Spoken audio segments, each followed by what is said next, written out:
Haleluya, puji Tuhan, shalom dan selamat malam. Selamat kita bisa berjumpa kembali di dalam kasih Bapa kita Tuhan Yesus Kristus. Tuhan Yesus menjadi sentral hidup kita. Tuhan Yesus menjadi pusat hidup kita. Oleh itu selalu saya berkata, salam di dalam kasih Bapa Tuhan Yesus Kristus. Semua bersumber datang dari Tuhan. Kalau bukan atas izin Tuhan, malam ini tanggal 31 Oktober, Minggu malam tanggal 31 Oktober 2021, saya bersama Bapak Ibu tidak bisa berjumpa. Bapak Ibu Saudara semua bersama saya dalam milik Tuhan. Semua karena anugerah Tuhan. Kalau Tuhan izinkan selama bulan Oktober, dari sejak tanggal 1 sampai 31 Oktober, dan malam ini adalah malam yang terakhir untuk di bulan Oktober. Karena besok malam sudah tanggal 10 November, tanggal 1 November. Dan berarti tinggal 2 bulan lagi kita masih hidup di tahun 2021. Dan segera itu kita selamat tinggal tahun 2021. Berarti sudah tidak terulang lagi tahun yang sama, masuk di dalam tahun yang baru. Untuk itu mari Bapak Ibu yang saya cintai di dalam nama Tuhan Yesus Kristus, mari kita menghargai setiap kesempatan yang Tuhan berikan dalam kehidupan kita. Tidak mau sia-siakan waktu, tapi saya hargai waktu yang Tuhan berikan untuk menyenangkan hati Tuhan. Karena sesuai dengan pujian saya, Pastor Yakob Rahmat akan menyanyikan sebuah pujian, hati sebagai hamba. Ku tak membawa apapun selagi kita lahir dalam keadaan telanjang. Tinggalkan dunia juga tidak membawa apa-apa.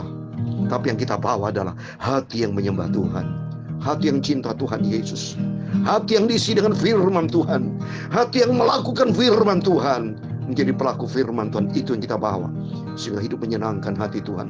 Amin. Tuhan Yesus memberkati Bapak Ibu Saudara semua. Amin. Haleluya, puji Tuhan. Ku tak membawa apapun juga saat ku datang ke dunia. Amin. Haleluya. Ku tinggal semua pada akhirnya saat ku kembali ke surga. Amin. Haleluya. Inilah yang ku punya, hati sebagai hamba yang mau taat dan setia padamu Bapa.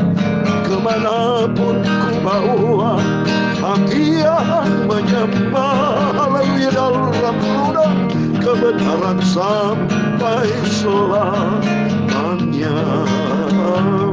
Haleluya. Ku tak membawa apapun juga saat ku datang ke dunia.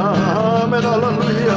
Ku tinggal semua pada akhirnya saat ku kembali ke surga. Amin. Haleluya. Inilah yang ku punya, hati sebagai hamba yang mau taat dan setia padamu Bapa. Kemanapun ku bawa, hati yang menyembah dalam roda kebenaran sampai selamanya. Amin. Haleluya, puji Tuhan. Ku tak membawa apapun juga saat ku datang ke dunia ini Bapa. Ku tinggal semua pada akhirnya saat ku kembali ke surga. Amin. Inilah yang ku punya, hati sebagai hamba yang mau taat dan setia padamu Bapa. Kemanapun ku bawa, hati yang menyembah dalam roh dan kebenaran sampai selamanya. Amin. Haleluya. Tertulis pula dalam 1 Timotius pasal 6 ayat 7 dikatakan, sebab kita tidak membawa sesuatu apa ke dalam dunia, dan kita pun tidak dapat membawa apa-apa keluar. Amin. Haleluya. Inilah yang ku punya, hati sebagai hamba yang mau taat dan setia kepadamu Tuhan Yesus. Kemanapun ku bawa, hati yang menyembah dalam roh dan kebenaran sampai selamanya.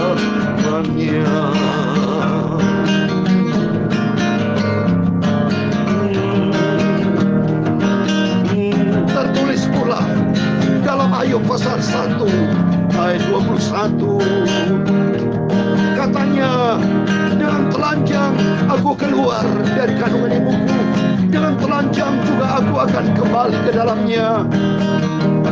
Tuhan yang memberi, Tuhan yang mengambil, terpujilah nama Tuhan dalam roh dan kebenaran sampai selamanya.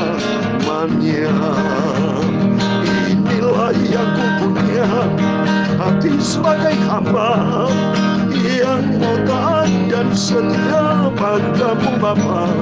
Kemanapun ku bawa, hati yang menyembah dalam roh dan kebenaran sampai selamanya. Dalam roh dan kebenaran sampai selamanya. Amin. Haleluya. Puji Tuhan. Luar biasa firman Tuhan memang benar. Dikatakan dalam 1 Timotius pasal 6 ayat 7 dikatakan, sebab kita tidak membawa sesuatu apapun ke dalam dunia. Apakah Bapak Ibu selama ada yang lahir sudah bawa emas? Coba Bapak Ibu koreksi diri. Apa Bapak Ibu sudah bawa jas lengkap keluar, mohon maaf, dari kandungan ibu tercinta kita? Sudah bawa jas, sudah bawa sepatu, sudah bawa semua emas-emas atau bak mobil? Ada? Yang lahir langsung punya rumah? Ada? Kata firman Tuhan, kita tidak membawa sesuatu apapun ke dalam dunia. Dan kita pun tidak dapat membawa apa-apa keluar. Saya belum pernah lihat itu. Ya, ada orang meninggal, mobilnya sekaligus ditanam. Atau rumahnya digotong, rumah istana digotong, dibawa, masukkan ke dalam rumah. Ada? Masuknya di dalam kuburan.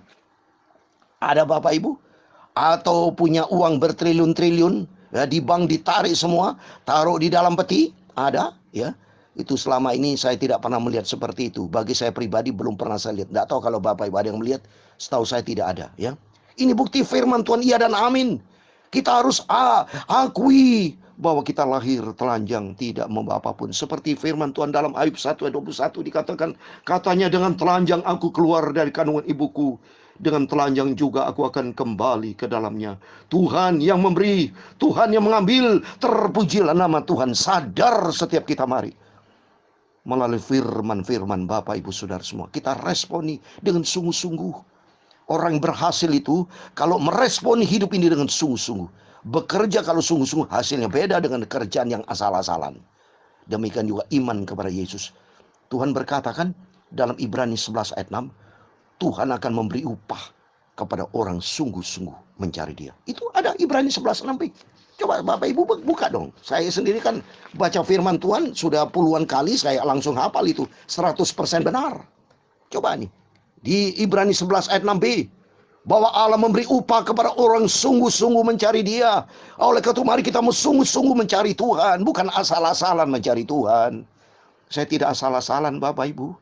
Saya baca firman Tuhan dengan sungguh-sungguh. Berurutan. Selalu kayak saya harus hati-hati kan. Harus teliti kan. Jangan sampai salah nomor. Ini nomor sudah 303B kan. Malam ini. Besok kita jumpa lagi. Seterusnya dan seterusnya. Sudah angka 300. Atas kemurahan Tuhan loh Bapak Ibu. Berarti ini sudah di hari ke-300. Berarti saya menyampaikan firman Tuhan untuk 600 kali lebih. Berarti kan 2 kali pagi dan itu semua bukan karena hebatan saya. Tidak. No. Sorry. Tidak. Itu semua karena anugerah Tuhan. Kalau Tuhan tidak izinkan, saya bisa aja bisu. Tidak bisa ngomong. Mau apa? Tidak bisa main gitar. Kena stroke aja. Mau apa? Dalam nama Tuhan Yesus. Bersama Bapak Ibu Saudara semua. Kita sehat dalam nama Yesus. Hidup sehat untuk Kristus. Mati untuk Kristus, hidup untuk Kristus. Mati hidup, apapun juga yang terjadi, tetap untuk Kristus. Saya mau cinta Tuhan sungguh-sungguh. Bukan mau, terbukti saya cinta Tuhan. Termasuk Bapak Ibu, mari kita mau cinta Tuhan sungguh-sungguh. Kita lakukan. Mari kita buka firman Tuhan. Sungguh luar biasa, saya semangat. Kalau bicara tentang Tuhan, semangat saya. Karena hidup kita semangat, itu karena anugerah Tuhan. Kalau sudah mohon maaf, sudah meninggal, mati, sudah hilang, sudah ada semangatnya Bapak Ibu. Mau semangat apa? Ya, waktu saya ketok-ketok, ya, almarhum putra saya, Eno Rahmat, saya bangun-bangun, tangannya sudah kaku, tidak bisa apa-apa. Ya, itu semua terbukti manusia bisa tinggalkan kita, tapi hanya Yesus yang tidak pernah tinggalkan kita. Mari kita mau semangat. Jangan menjadi orang Kristen memble, Kristen-Kristenan apa itu saudara, nggak laku di surga Bapak Ibu. Sorry ya, mohon maaf ya. Ya, jangan saudara membawa kualitas yang terburuk masuk dalam kerajaan surga. Pilihlah, hiduplah dengan berkualitas yang terbaik. The best way of life, the best of way of our life. Hidup kita harus pakai cara yang luar biasa, dengan semangat seperti ini. Saya secara manusia saya kurang tidur, tapi saya suka cita di dalam Yesus. Karena lebih bagus saya kurang tidur untuk Tuhan daripada banyak tidur untuk daging. Sia-sia saudara. Tapi apa yang kita kerjakan kata Tuhan tadi tidak sia-sia, ada upah. Mari kita kembali kepada firman Tuhan. Kisah Rasul 18 ayat 1 sampai 17 saya mau baca demikian firman Tuhan. Kemudian Paulus meninggalkan Athena lalu pergi ke Korintus. Di Korintus ia berjumpa dengan seorang Yahudi bernama Aquila yang berasal dari Pontus. Ia baru datang dari Italia dengan Priscilla istrinya. Karena Kaisar Claudius telah memerintahkan supaya semua orang Yahudi meninggalkan Roma, Paulus singgah ke rumah mereka. Dan karena mereka melakukan pekerjaan yang sama, ia tinggal bersama-sama dengan mereka. Mereka bekerja bersama-sama karena mereka sama-sama tukang kemah. Dan setiap hari Sabat Paulus berbicara di rumah ibadat dan berusaha meyakinkan orang-orang Yahudi dan orang-orang Yunani. Ketika Silas dan Timotius datang dari Makedonia, Paulus dengan sepuluhnya dapat memberitakan firman, di mana ia memberi kesaksian kepada orang Yahudi bahwa Yesus adalah Mesias. Tapi ketika orang-orang itu memusuhi dia dan menghujat, ia mengebaskan debu dari pakaiannya dan berkata kepada mereka, biarlah darahmu tertumpah ke atas kepalamu sendiri, aku bersih, tidak bersalah. Mulai dari sekarang aku akan pergi kepada bangsa-bangsa lain. Maka keluar ia dari situ, lalu datang ke rumah seorang bernama Titus Justus yang beribadah kepada Allah dan yang rumahnya berdampingan dengan rumah ibadat. Tetapi Krispus kepala rumah ibadat itu menjadi percaya kepada Tuhan bersama-sama dengan sisi rumahnya, dan banyak dari orang Kristus yang mendengarkan pemberitaan Paulus yang menjadi percaya dan memberi mereka dibaptis. Pada suatu malam berfirman Tuhan kepada Paulus di dalam suatu penglihatan, jangan takut, teruslah memberitakan firman dan jangan diam. Sebab aku menyertai engkau dan tidak seorang pun yang akan menjamah dan menganiaya engkau, sebab banyak umatku di kota ini. Maka tinggallah Paulus di situ selama 1 tahun 6 bulan dan ia mengajarkan firman Allah di tengah-tengah mereka. Akan tetapi setelah Galio menjadi gubernur di Akhaya, bangkitlah orang-orang Yahudi bersama-sama Paulus lalu membawa dia ke depan pengadilan. Kata mereka, ia ini berusaha meyakinkan orang untuk beribadah kepada Allah dengan jalan yang bertentangan dengan hukum Taurat.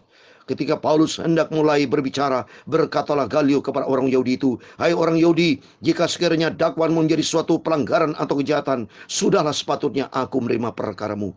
Tetapi kalau hal itu adalah perselisihan tentang perkataan atau nama atau hukum yang berlaku di antara kamu, maka hendaklah kamu sendiri mengurusnya. Aku tidak rela menjadi hakim atas perkara yang demikian. Lalu ia mengusir mereka dari ruang pengadilan. Ayat 17 terakhir. Maka orang itu semua menyerbu Sostenes, kepala rumah ibadat, lalu memukulnya di depan pengadilan itu. Tetapi Galio sama sekali tidak menghiraukan hal itu. Amin. Demikian firman Tuhan dalam nama Tuhan Yesus Kristus. Kepada Bapak, Ibu, Saudara semua yang rajin baca firman Tuhan, merenungkan firman Tuhan siang dan malam. Dan yang paling penting selalu saya tekankan, mari ada 3 ditambah 1 4 poin, yaitu kita mau cinta Tuhan Yesus, kita mau setia kepada Tuhan Yesus, dan 3, kita mau taat menjadi pelaku firman Tuhan dengan penuh rasa tanggung jawab. Yang keempat, ada rasa tanggung jawab. Kita cinta Yesus karena dituntut kita rasa tanggung jawab. Seperti saya cinta Yesus, tapi bukan ngomong tok saya. Orang kalau ngomong bisa, aku cinta Yesus, ngomong selesai. Apa bukti bentuk tanggung jawabnya? Tuhan sudah berikan kita talenta. Saya diberikan talenta menyanyi. Talenta saya main gitar. Saya puji Tuhan, saya tahun kira-kira tahun 79, tahun 1980-an Bapak Ibu. Saya pernah juara pertama ya, nyanyi sedikit untuk lagu rohani, mewakili gereja Bethel Indonesia. Saya mewakili di gereja Petamburan buat itu, bersama hamba Tuhan yang saya cintai, Bapak Pendeta Suhandoko Wiraspati. Ya, saya mewakili gereja Bethel Indonesia di GB Petamburan itu. Ya, antara tahun 78 atau 79 waktu itu ya. Saya juara pertama, saya menyanyi solo. Saya ingat sekali, ya. Lagu wajib itu Besar Setiamu, itu lagu itu. Besar setiamu Ya Allah Bapakku. Dulu waktu saya masih muda ya jauh lebih bagus suaranya dari ini. Tapi puji Tuhan sekarang saya masih oke lah, masih oke. Saya masih puji Tuhan sehat. Ini semua karena anugerah Tuhan. Di sini jelas Tuhan sudah pilih kita. Tuhan sudah tetapkan kita. Rasul Paulus dipilih Tuhan menjadi alat pilihan bagiku. Rasul Paulus hidupnya maksimal. Setelah dipilih sama Tuhan, dia meresponi dengan sungguh-sungguh. Dia menjadi pelaku firman. Dia melaksanakan amanat agung dari Tuhan Yesus. Kan 5 amanat agung dari Tuhan Yesus tertulis dalam Matius 28, 19, 20. Itu bagi saya hamba Tuhan, itu ada 5 hal. Yang pertama, pergilah. Kita harus do action. Bukan menjadi orang pasif. Orang Kristen harus do something. Seperti Rasul Paulus do something. Sehingga banyak jiwa-jiwa dimenangkan. Banyak jiwa diselamatkan. Sampai dibaptis. Coba saudara percaya ini. Di ayat 8. Tetapi Kristus kepala rumah ibadat itu menjadi percaya kepada Tuhan bersama-sama dengan si rumahnya. Dan banyak dari orang Korintus yang mendengarkan pemberitaan Paulus menjadi percaya dan memberi dia mereka dibaptis. Coba ini luar biasa. Makanya saya waktu ditanya sama putri saya, Mary Carolina Mat, saya ditanya sama putri saya, Papa, siapa orang-orang yang di dalam Alkitab yang menjadi figur dalam kehidupan Papa, contoh teladan? Selain Tuhan Yesus. Tuhan Yesus number one. Ya, Tuhan Yesus di atas segala-galanya. Awal lahir Tuhan Yesus. Tapi secara manusia mohon maaf ya, minta izin kepada Tuhan. Secara manusia, sesama rekan hamba-hamba Tuhan, rekan saudara. Rasul Paulus juga saudara saya. Cuma itu kakak saya jauh-jauh di atas saya ya. Cuma kakak, dalam hati kakak rohani. Bapak gembala rohani. Bapak gembala agung Tuhan Yesus. Tetapi secara manusia, Rasul Paulus saya jawab. Seperti Rasul Paulus itu luar biasa. Dia alat pilihan bagi Tuhan. Dan ada saudara rasul-rasul yang terbanyak. Di antara rasul-rasul yang paling banyak menurut kitab. Itu Rasul Paulus. Dari surat Roma sampai Ibrani itu Rasul Paulus itu. Jadi luar biasa sampai Rasul Paulus. Dia terus berjalan di dalam kebenaran firman Tuhan. Dia mengajarkan firman Allah. Coba di ayat 11. Di ayat 11 dikatakan, maka tinggal Paulus di situ selama 1 tahun 6 bulan. Dan ia mengajarkan firman Allah di tengah-tengah mereka. Coba ini, saya mau tiru nih, tiru Tuhan Yesus. Tuhan Yesus keliling, beritakan firman Tuhan. Menginjil, berita kabar baik. Injil itu berita arti kabar baik. Di kota, di desa, menolong orang. Semua orang sakit disembuhkan oleh Tuhan Yesus. Dan orang kelaparan diberikan makan. Waktu Tuhan Yesus memberikan makan 5.000 orang. Coba, mari Bapak Ibu, kita ambil contoh positif di sini. Supaya hidup kita di dunia jangan menjadi manusia yang sia-sia. Jangan manusia yang tidak punya nilai. Tapi kita menjadi manusia yang punya nilai. Yang punya nilai berarti. Karena hidup kita berharga di mata Tuhan. Kita manusia yang mulia di hadapan Tuhan. Marilah kita saudara, do something, create something for Jesus. Lakukan untuk Tuhan Yesus. Karena suatu hari kelak apa yang kita kerjakan itu tidak sia-sia. Saya kasih satu ayat terakhir.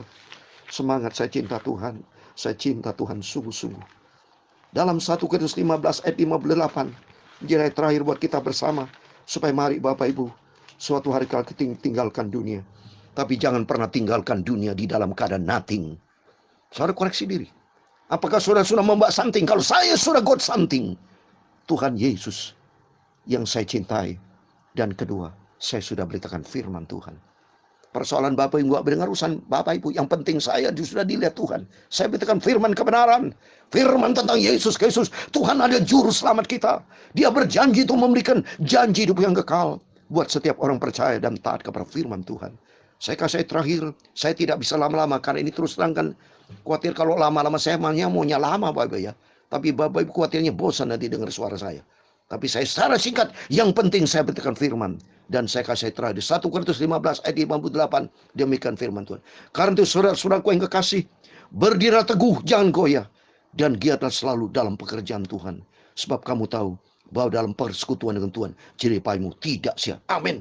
Jeripaya saya, jeripaya Bapak Ibu semua, itu tidak sia-sia di hadapan Tuhan. Itulah Yesus Kristus, juru selamat kita, yang sangat menghargai setiap apa yang kita kerjakan.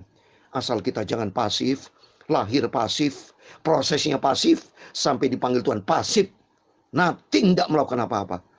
Tapi mari kita mencinta Tuhan. Kita mau mengasihi Tuhan. Dan kita melakukan untuk kemuliaan Tuhan. Kemanapun ku bawa, hati yang menyembah, dalam roh dan kebenaran. Itu tertulis dalam Yohanes pasal 4 ayat 24. Allah itu roh. Orang menyembah Tuhan harus menyembah dengan roh dan kebenaran. Kalau itu roh kebenaran, hati kita benar sesuai dengan standarnya firman Tuhan, sehingga hidup kita diberkati Tuhan. Amin. Ku tak membawa apapun juga saat ku datang ke dunia. Amin, haleluya. Ku tinggal semua pada akhirnya saat ku kembali ke surga. Inilah yang ku punya, hati sebagai hamba yang otak dan setia padamu Bapa. Kemanapun ku bawa, hati yang menyembah dalam roh dan kebenaran sampai selamanya. Inilah yang ku punya, hati sebagai hamba yang otak dan setia padamu Bapa. Kemanapun ku bawa, hati yang menyembah dalam roh dan kebenaran sampai selamanya. Dalam roh dan kebenaran sampai Tuhan Yesus datang. Amin, haleluya. Tuhan memberkati engkau dan melindungi engkau. Tuhan menyinari engkau dengan wajah-Nya dan memberi engkau kasih karunia. Tuhan menghadapkan wajah-Nya kepadamu dan memberi engkau damai sejahtera. Bapa kami yang di surga, dikuduskanlah nama-Mu, datanglah kerajaan-Mu, jadilah kehendak-Mu di bumi seperti di surga. Berikanlah kami pada hari makanan kami yang secukupnya, dan ampunilah kami kan kesalahan kami, seperti kami juga mengampuni orang bersalah kepada kami. Dan jangan membawa kami ke dalam pencobaan, tetapi lepaskanlah kami daripada yang jahat, karena Engkaulah yang punya kerajaan dan kuasa dan kemuliaan sampai selama-lamanya. Amin. Puji Tuhan. Tuhan Yesus memberkati Bapak Ibu Saudara semua. Semangat kita, selamat berkarya, dan selamat beristirahat, selamat malam. Tuhan bersama kita. Immanuel. Puji Tuhan. Haleluya.